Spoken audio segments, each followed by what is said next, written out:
નમસ્કાર. ચાલો આજે ગણિતની દુનિયામાં થોડા ઊંડા ઉતરીએ અને સમય સંખ્યાઓ વિશે વાત કરીએ.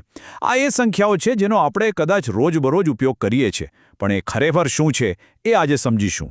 જુઓ, આપણે બધા 0, 1, 2, 3 કે પછી -1, -2, -3 જેવી પૂર્ણાંક સંખ્યાઓ તો જાણીએ જ છીએ.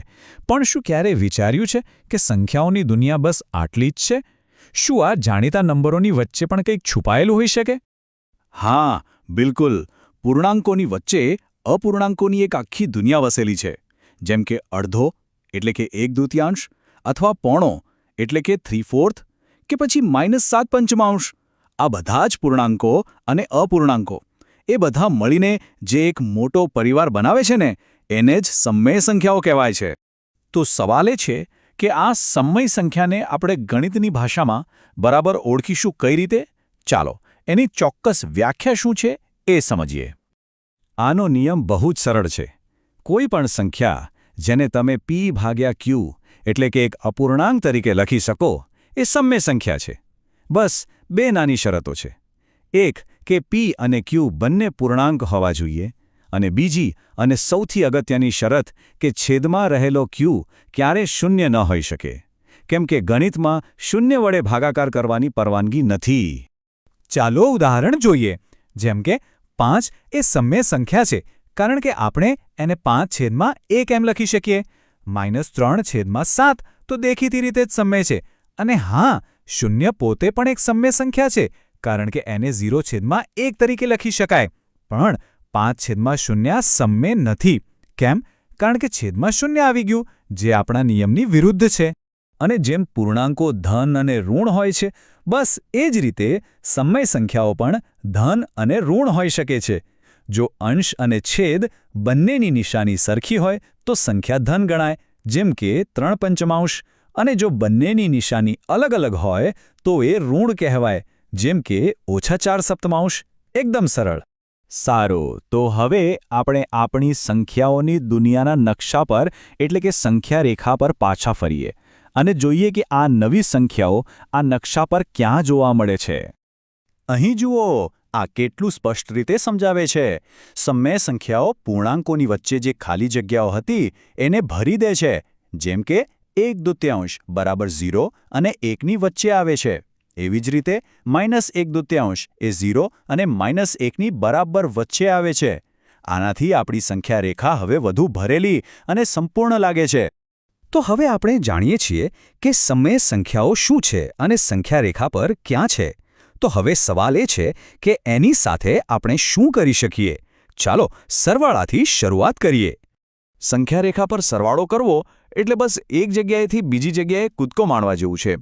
જો આપણે કોઈ ધન સંખ્યા ઉમેરીએ તો આપણે જમણી બાજુ કૂદીએ છીએ, અને જો ઋણ સંખ્યા ઉમેરીએ તો ડાબી બાજુ. પણ જો બે અપૂર્ણાંકોના છેદ અલગ હોય ત્યારે સરવાળો કેવી રીતે કરવો?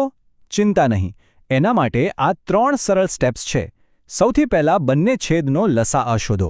પછી બંને અપૂર્ણાંકોને એવા બનાવો કે બંનેના છેદ સરખા થઈ જાય. અને છેલ્લે બસ ઉપરના અંશનો સરવાળો કરી દો અને છેદને એમનો એમ જ રહેવા દો. બસ થઈ ગયું. અને બાદબાકીનું શું? એ તો સરવાળાનો જ એક ભાગ છે.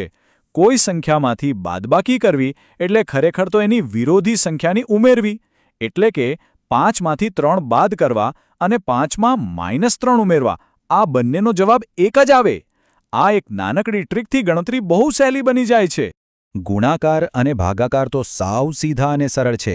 ગુણાકાર કરવો હોય તો બસ અંશનો અંશ સાથે અને છેદનો છેદ સાથે ગુણાકાર કરી દો. અને ભાગાકાર માટે બસ બીજી સંખ્યાને ઊંધી કરી દો, એટલે કે એનો વ્યસ્ત લો અને પછી ગુણાકાર કરી નાખો. કેટલું સરળ! ચાલો હવે આ આખી ચર્ચાના સૌથી રસપ્રદ અને કદાચ સૌથી આશ્ચર્યજનક ભાગ તરફ આગળ વધીએ. 1 મિનિટ માટે વિચારો. આપણી પાસે બે સંખ્યાઓ છે, -3/5 અને -1/5. શું લાગે છે, આ બેની વચ્ચે કેટલી સમય સંખ્યાઓ હશે? 1, 2, 10 કે એક પણ નહીં? આપણે એક કામ કરી શકીએ. બંને સંખ્યાઓના છેદને મોટા બનાવીએ. જેમ કે -3/5 અને -1/5 ને ઉપર અને નીચે 3 વડે ગુણીએ તો આપણને -9/15 અને -5/15 મળશે. હવે જુઓ, તેમની વચ્ચે -8 -7 અને -6 આરામથી મળી જાય છે. પણ શું આટલી જ સંખ્યાઓ છે? અને અહીં આવે છે એકદમ ચોંકાવનારો જવાબ. કોઈપણ બે અલગ સમય સંખ્યાઓ લઈ લો, એમની વચ્ચે હંમેશા અનંત એટલે કે ગણી ન શકાય એટલી બધી સમય સંખ્યાઓ હોય છે. આપણે છેદને જેટલો મોટો બનાવતા જઈએ એટલી નવી સંખ્યાઓ મળતી જ જાય. આ વિચાર જ કેટલો અદ્ભુત છે. તો આનો અર્થ એ થયો કે સંખ્યા રેખા સમય સંખ્યાઓથી ખીચોખીચ ભરેલી છે. કોઈ પણ બે સંખ્યા વચ્ચે અનંત સંખ્યાઓ છે. પણ આનાથી એક મોટો સવાલ ઊભો થાય છે. શું સંખ્યા રેખા પર એવી કોઈ ખાલી જગ્યા બચી છે? શું એવી કોઈ સંખ્યા હોઈ શકે જે સમય ન હોય? આ એક એવો પ્રશ્ન છે જે આપણને ગણિતની એક તદ્દન નવી અને રહસ્યમય દુનિયાના દરવાજા સુધી લઈ જાય છે.